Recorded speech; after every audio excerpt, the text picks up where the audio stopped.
Evangelho de João, capítulo 14.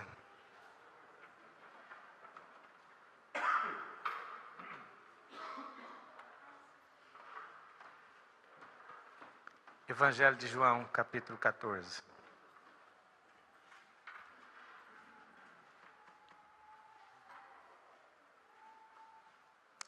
Esta é a nossa segunda série de mensagens no capítulo 14 de João. Domingo passado nós conversamos um pouco a respeito dos 3 primeiros versos deste capítulo. Jesus está na sua última semana semana da crucificação. É a noite de quinta-feira. É o momento de despedida. Os discípulos estão reunidos no cenáculo. Estavam ali no momento bastante difícil do ministério de Jesus. São palavras de despedida e palavras de preparo, palavras de antecipação ao sofrimento e à perda, ou pelo menos à ausência do Mestre. É a quinta-feira da traição de Judas. É a quinta-feira do beijo daquele que caminhara com ele 3 anos e que agora o traía. Era um momento em que as ovelhas seriam dispersas tão logo o pastor fosse preso. Era um momento em que os discípulos estavam com o coração conturbado. O que iria acontecer? Eles veem o mestre pegando o pão e partindo e dizendo para eles: isso é o meu corpo que vai ser partido por amor de vós. Esse aqui, o cálice na nova aliança no meu sangue. Ele fala também que vai ser morto e vai ser entregue. Como alguém que é capaz de dizer ao mar: acalma-te e emudece, agora resolve se entregar? Inconcebível. Impensável. Ficaríamos sozinhos? Ficaremos então nós sozinhos, abandonados, deixados aqui nesse mundo? Jesus, sabendo disso tudo e muito provavelmente vendo a afeição de cada um, Jesus diz para eles: não se turbe o vosso coração. Credes em Deus, credes também em mim. Na casa do meu Pai há muitas moradas. Se assim não fora, em outra tradução, se não fosse assim, eu não lhes diria. É assim. Há muitas moradas.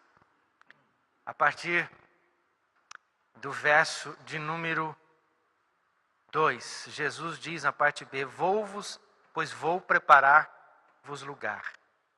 E quando eu for e vos preparar lugar, voltarei e vos receberei para mim mesmo, para que onde eu estou estejais vós também. A partir do verso 4, Jesus diz: e vocês sabem o caminho para onde eu vou.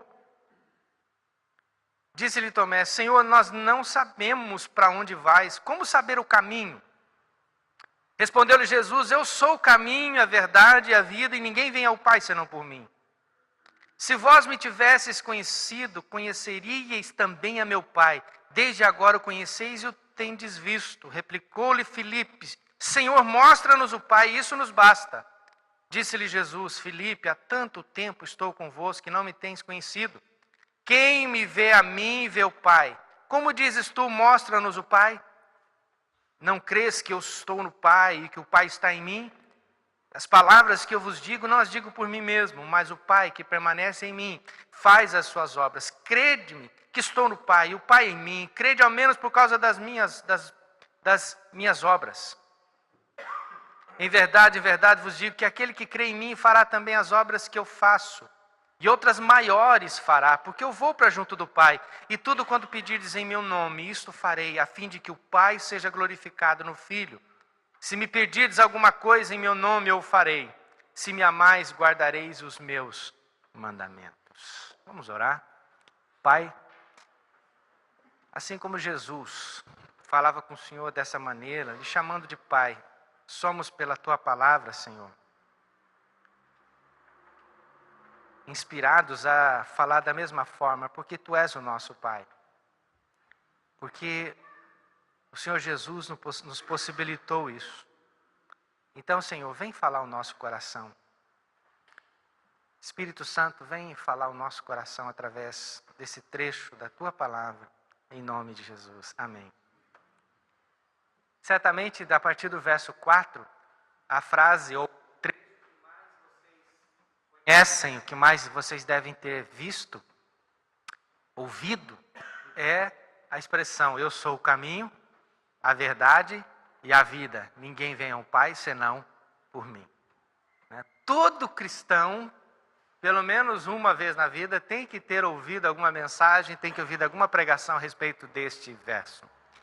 Talvez este seja o verso em que mais, irmãos, está declarada aqui a impossibilidade de qualquer comunhão, de qualquer aproximação de Deus apartada da pessoa de Jesus. É um verso que não deixa nenhuma dúvida, que não deixa dúvidas a respeito disso. Jesus sim é o único caminho, a única possibilidade.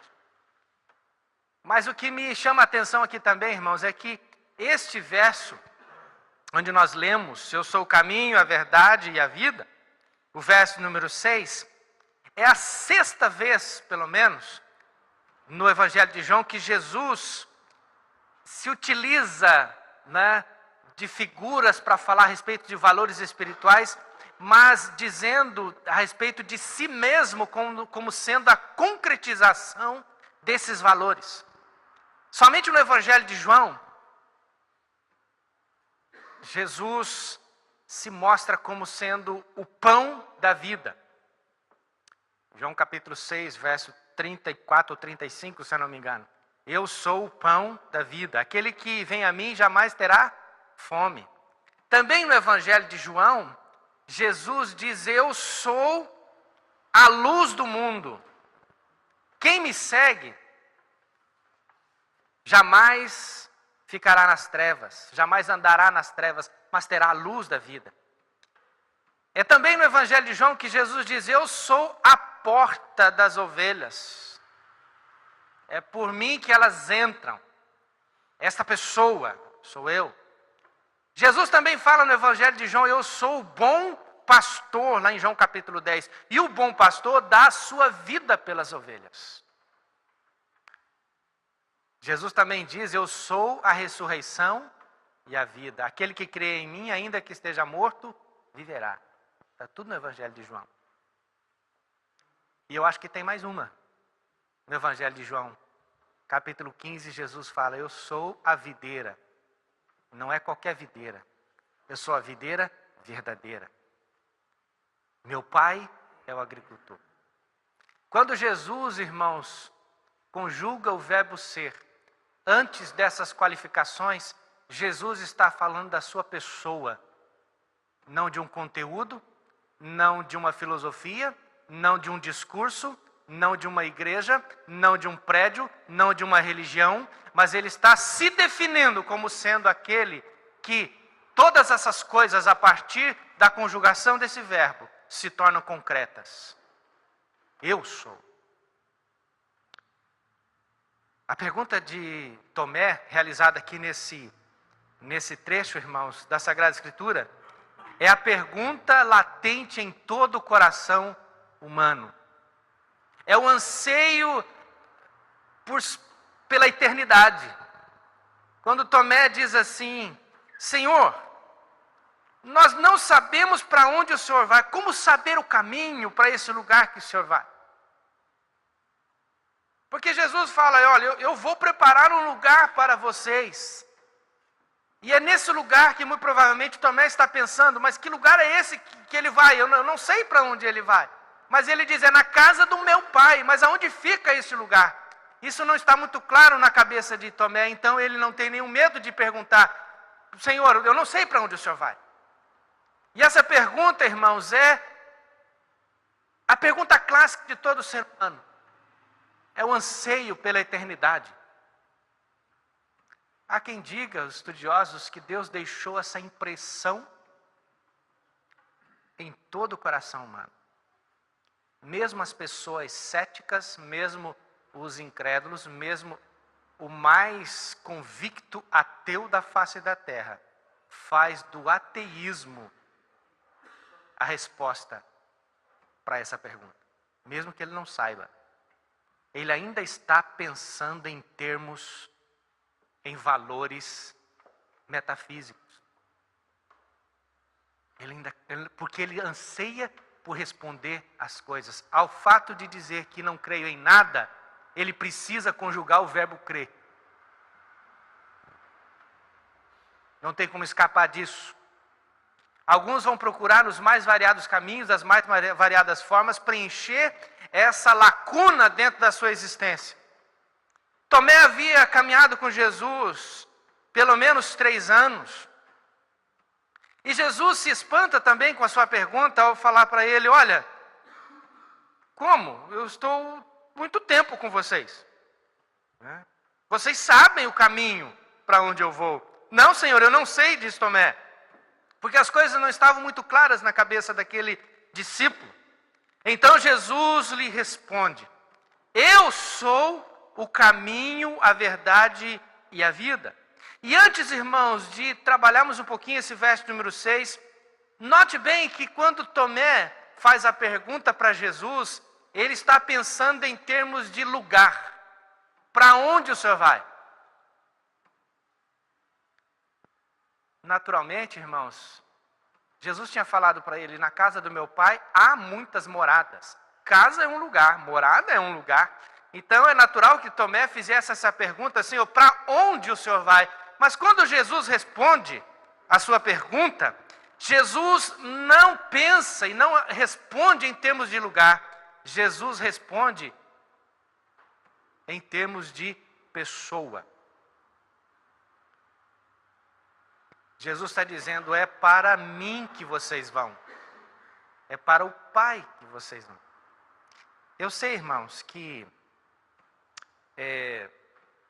nós somos educados desde a mais tenra idade, mesmo que a gente não tenha frequentado uma igreja assiduamente, quando nós pensamos em céu, nós temos as mais variadas definições. E uma daquelas que a gente está mais acostumado a pensar, que obviamente o céu está lá em cima. E aí a gente faz algumas junções com uma série de interpretações e a gente vai fazendo algumas até conjecturas do que seja o céu. Mas eu quero pedir para você, irmãos, por um momento, se esquecer dessas conjecturas e começar a pensar comigo que o mais importante no céu não é necessariamente quem vai estar ou quem não vai estar nesse momento, ou o que vai ter lá, o que não vai ter lá, mas é pensar, irmãos, para quem nós estamos indo. Você morou pelo menos na tua infância, alguém aqui já morou pelo menos uns 10 anos numa única casa? Na mesma casa? Quem? Muito bem. Mais de 10 anos, alguém? Uns 20 anos na mesma casa? Que legal. Eu morei pelo menos uns 12 anos numa casa lá na metrópole paranaense chamada Faxinal. Durante algum tempo, depois que nós nos mudamos àquela casa de madeira, que havia ali uma área, ainda era uma área na frente, com um piso que a gente chamava no Paraná de vermelhão, que era um pozinho, misturava com cimento, e aí o pedreiro com uma desempinadeira de aço, deixava lisinho. Depois as mulheres passavam aquela cera de carnaúba, aquele negócio cheiroso, E depois a minha mãe me fazia passar aquele bendito escovão, que eu odiava. Aquela casa me trazia muitas lembranças, mesmo depois de algum tempo, de ter se mudado daquela cidade. Mas depois de um tempo, aquela casa não passou mais a significar nada para mim. alguma coisa para mim, porque quem realmente interessava na minha vida já não estava mais lá. É o meu pai, a minha mãe e os meus irmãos. Ela era simplesmente uma casa. Era uma casa muito mais simples do que aquelas que nós moramos depois dela. Então, durante um tempo, aquela casa era muito importante, porque o meu pai estava lá. Depois que o meu pai já não estava mais lá, vou fazer um parênteses, porque eu fui estudar fora dos 15 aos 18, então meu pai ainda continuava morando naquela casa, minha mãe continuava morando naquela casa. Então, quando eu voltava para aquela casa, ainda hoje, muita gente, depois de casado, quando fala que vai para a casa dos pais, diz assim, ó, eu vou para casa. E às vezes a mulher fica com ciúme. Não é isso não, irmão, fica tranquilo. É porque é o jeito de falar. Porque você passou um tempão naquele lugar. Mas hoje não tem importância nenhuma, porque o pai não está lá. A mãe não está lá. O que eu quero desafiar você, irmãos, é que o mais importante nesse lugar em que Jesus foi preparar para nós é quem vai estar lá. William Hendrickson, um comentarista bíblico, diz que a expressão que Jesus diz assim, olha, eu vos levarei e os receberei para mim mesmo. Ele acredita que talvez a tradução mais fiel àquilo que Jesus estaria dizendo fosse essa. Eu vos levarei para que vocês estejam face a face comigo. Essa é a diferença. Porque se a gente simplesmente só pensar no céu como em categorias que a gente imagina só hoje, mesmo que a Bíblia descreva, é claro, ruas de ouro, e não sei o quê, e tal, e anjo para lá, e serafim para cá, tudo isso é muito bonito. Mas se Deus não estiver lá, adianta alguma coisa? Se Jesus não estivesse lá, adiantaria alguma coisa? Não, não adiantaria. E é por isso que Jesus diz assim, vocês vão é para mim. E a resposta dele é diferente de todas as outras respostas, porque ele fala, é para mim que vocês vão, é para que onde eu esteja, vocês estejam. Então, Tomé, corrija o seu pensamento. Eu é que sou o caminho, a verdade e a vida. Vamos pensar um pouquinho nesse verso 6. Jesus se define como o caminho. O caminho. A palavra aqui, irmãos, utilizada na Bíblia é simplesmente um meio em que um ponto A é ligado ao ponto B. O caminho, irmãos, é o espaço que você vai percorrer para chegar, se você for para Paraguaçu Paulista, ou para Marília, ou de repente para Ourinhos, é o caminho, é a distância que você vai percorrer. Então Jesus utiliza essa palavra para dizer, é por mim, é nessa direção, é esse espaço, é esse lugar que vocês vão ter que caminhar se vocês querem estar nesse lugar. E este lugar, preste bem atenção, para onde vocês vão? Ninguém vem ao Pai senão por mim. Aí, gente, espera aí. Eu acho que a cabeça de Tomé deve ter entrado em parafuso de novo, embora o texto não fale. Porque Tomé pergunta, eu quero ir para onde o Senhor vai, Jesus. Eu não sei para onde o Senhor vai, mas eu quero ir para lá, mostra o caminho. E aí Jesus diz assim, ninguém vem ao Pai senão por mim. Mas porque então onde estiver Jesus estará o Pai. E onde estiver o Pai, estará Jesus.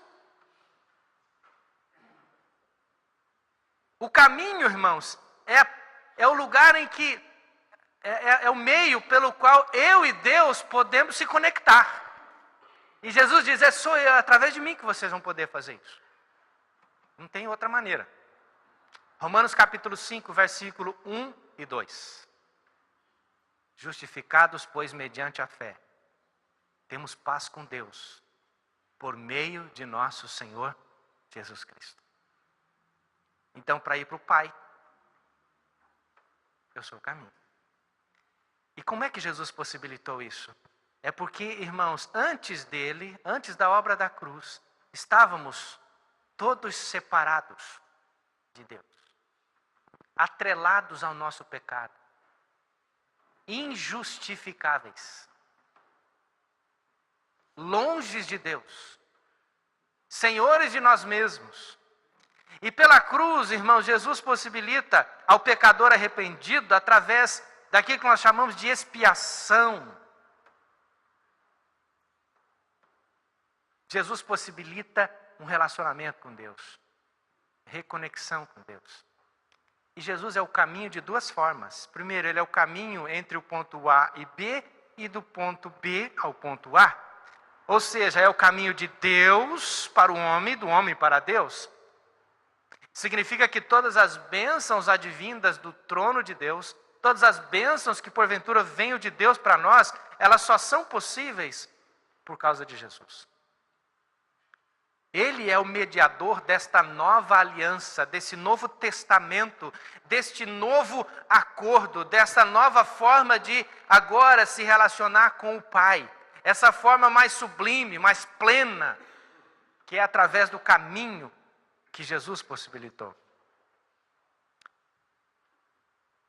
O livro de Provérbios, irmãos, tem um verso que eu penso que vocês vão se lembrar.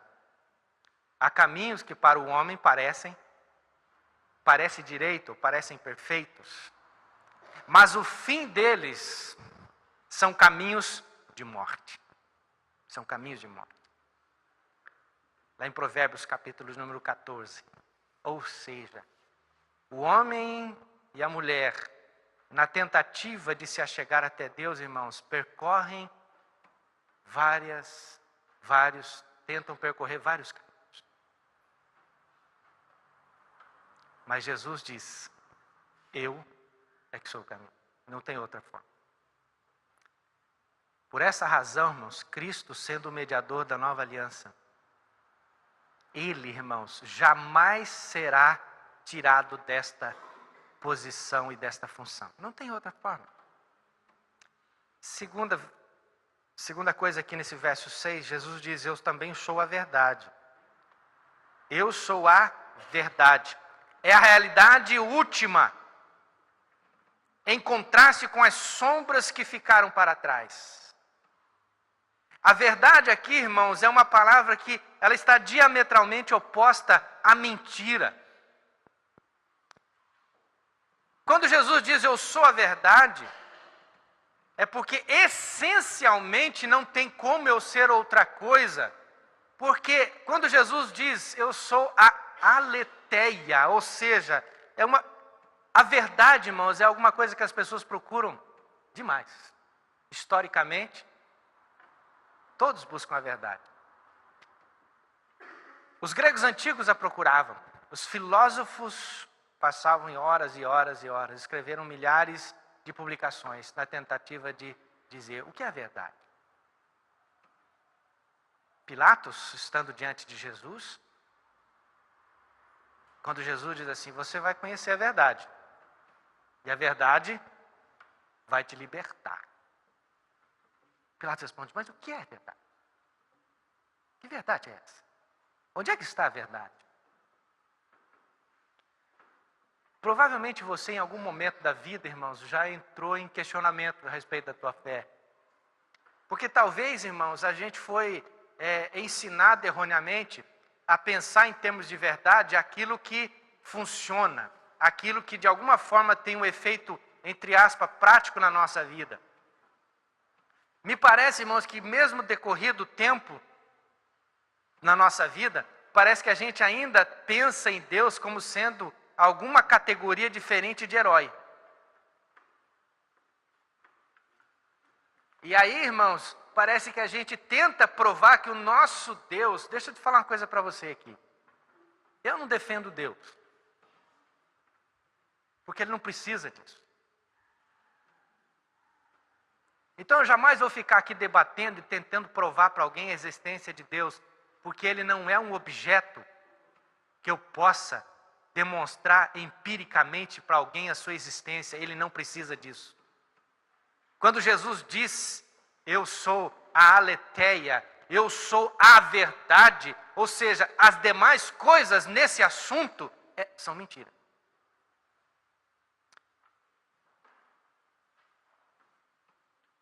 Tudo que é anti-Deus Mentira. Tudo aquilo que se opõe a Deus é mentira. Porque não tem como existir diante da verdade absoluta. É por isso, irmãos, que o único caminho proposto para Satanás é aquele destinado fogo, o inferno. E por quê, irmãos? Porque ele é o pai do quê? Da mentira. É o pai da mentira. Toda e qualquer ilusão, irmãos, que a gente, de repente, cai. Mentira. Aparente verdade. Mentira. A verdade é uma só. Jesus Cristo.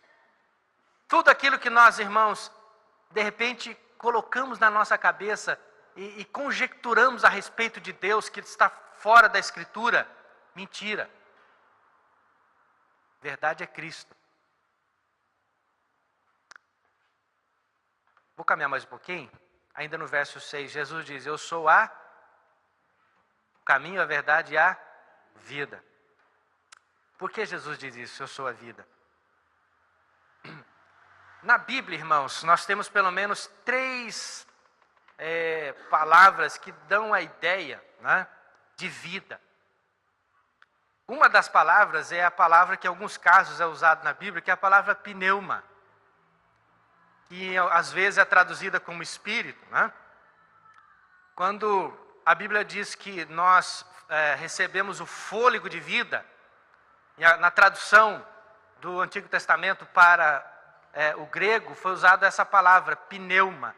Seria a possibilidade desse corpo, né, ser animado, de ter movimento.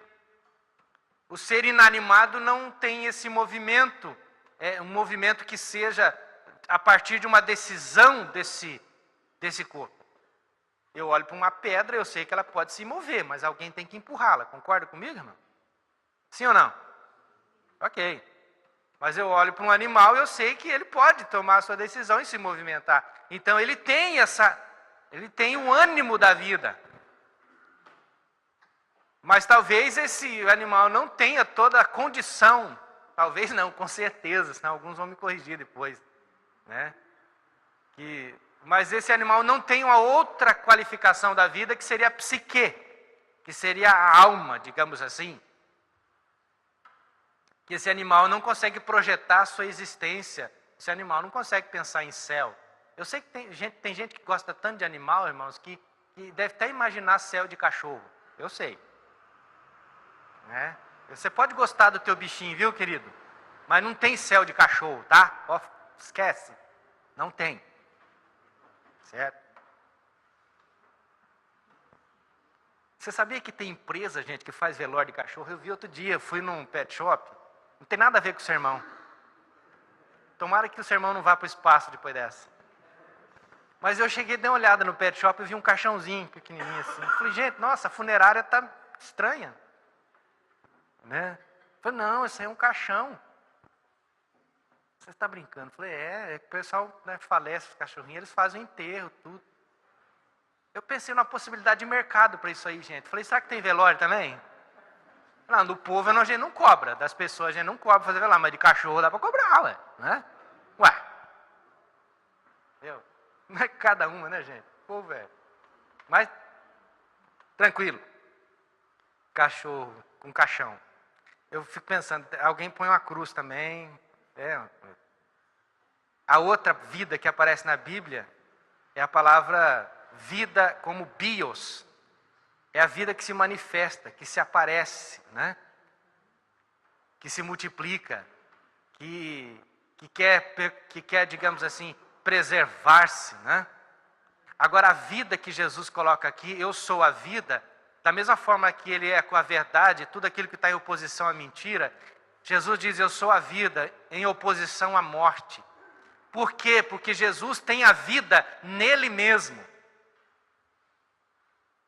Jesus tem a vida nele mesmo. Isso significa que Jesus nunca foi criado, nunca ninguém lhe deu a vida, ninguém deu a ele para que dele venha receber alguma coisa.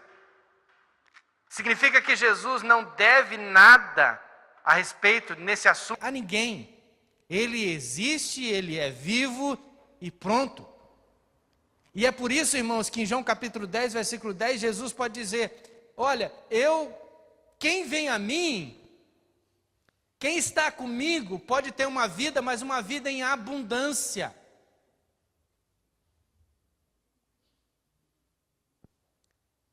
Porque ele tem a vida nele. Ele pode doar a vida em abundância. Quem está falando aqui, meus irmãos, não é, já disse hoje pela manhã, se eu não me engano, quem está falando aqui para nós, não é alguém que passou a existir a partir do ventre de Maria. É alguém que existe desde sempre. É alguém, irmãos, que teve que criar na nossa cabeça a ideia de tempo e de espaço, para que ele pudesse ser entendido e compreendido e conhecido. É alguém, irmãos, que antes mesmo de dizer haja luz, criou o tempo e o espaço, para que a sua mensagem fosse inteligível a nós. É alguém, irmãos, que optou pela tua existência e pela minha, e que mesmo sabendo de tudo aquilo que haveríamos de fazer pelo pecado, por causa do pecado, mesmo assim, decidiu nos criar e nos dar vida. Mas optamos pelo caminho da morte, quando nos rebelamos contra Deus e pecamos. Mas Ele envia aquele, irmãos, que é a fonte de toda a vida, para que, abrindo mão da sua vida na cruz, me possibilitasse a ressurreição juntamente com Ele.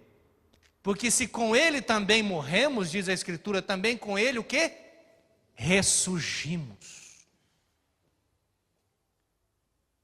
Paulo diz isso em Colossenses capítulo 3. Portanto, já que vocês ressuscitaram com Cristo, procure as coisas que são da onde? Lá do alto. Isso, irmãos, me liberta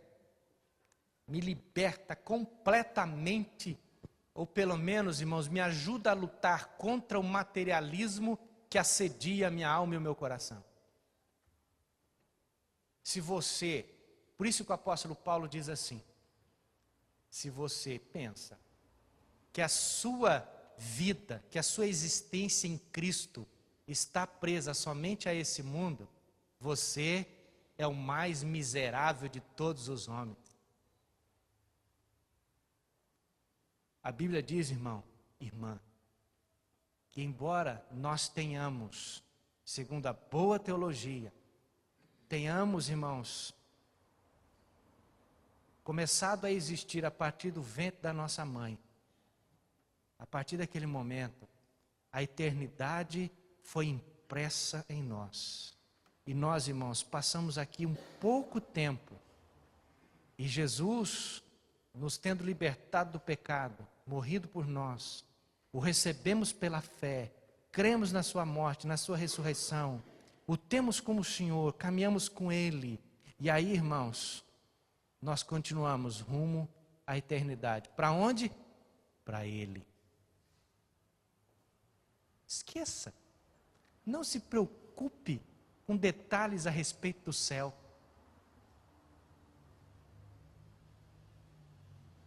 O principal do céu,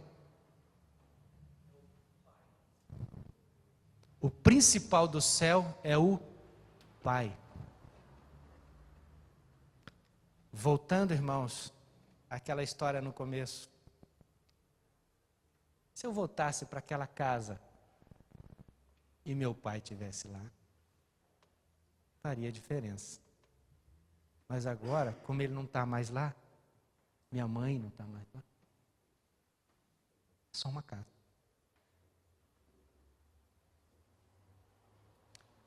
Agora pensa comigo aqui. Eu já quero finalizar. Domingo que vem eu termino o resto da nossa reflexão a respeito da pergunta de Filipe.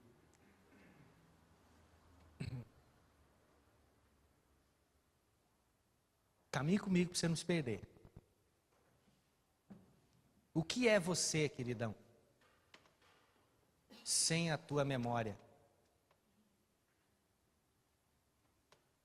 Quando eu te pergunto quem é você, você fala, eu sou fulano de tal. Sei lá, Paulo, Marco, João, José, Maria. Você fala isso porque você lembrou o teu nome, concorda?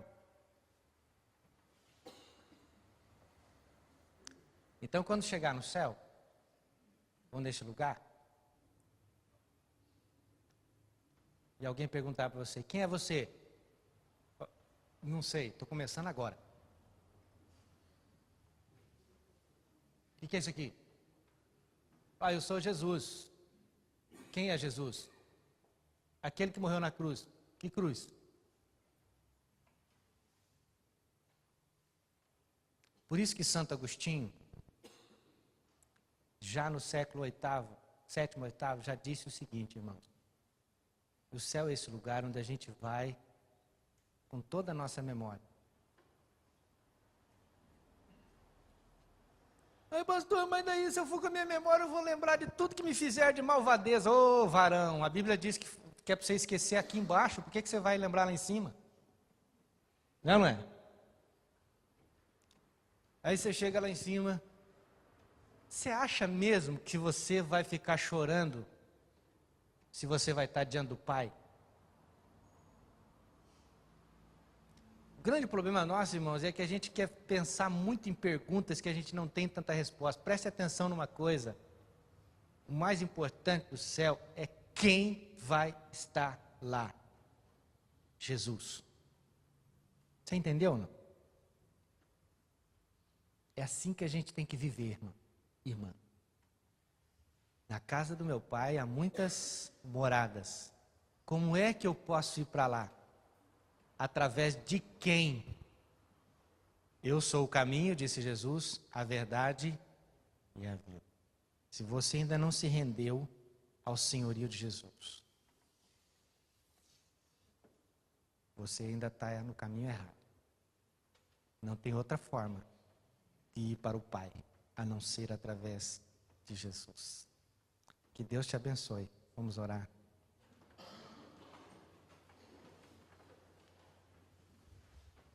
Senhor, nós te agradecemos, porque um dia, ó Deus, o Senhor nos trouxe, ó Pai, para o teu reino, nos libertou, ó Deus, do poder do pecado, e nos trouxe para a vida em abundância, a vida que a gente pode começar a viver aqui e agora, estando com o Senhor. Console os nossos corações, ó Deus. Leva-nos, ó Pai, a olhar mais para a Tua Palavra e vermos nela, ó Pai, tudo o que precisamos para viver vitoriosamente em Cristo. Console o coração daqueles que estão aqui nessa noite. E aqueles, ó Deus, que quem sabe precisam ter, ó Pai, sua fé renovada. Que eles possam, ó Pai, receber do Senhor o Teu toque tão especial nessa noite. E que eles, ó Pai, se refugiem unicamente em Jesus Cristo. O único caminho, a verdade e a vida de Deus. Em nome de Jesus. Amém.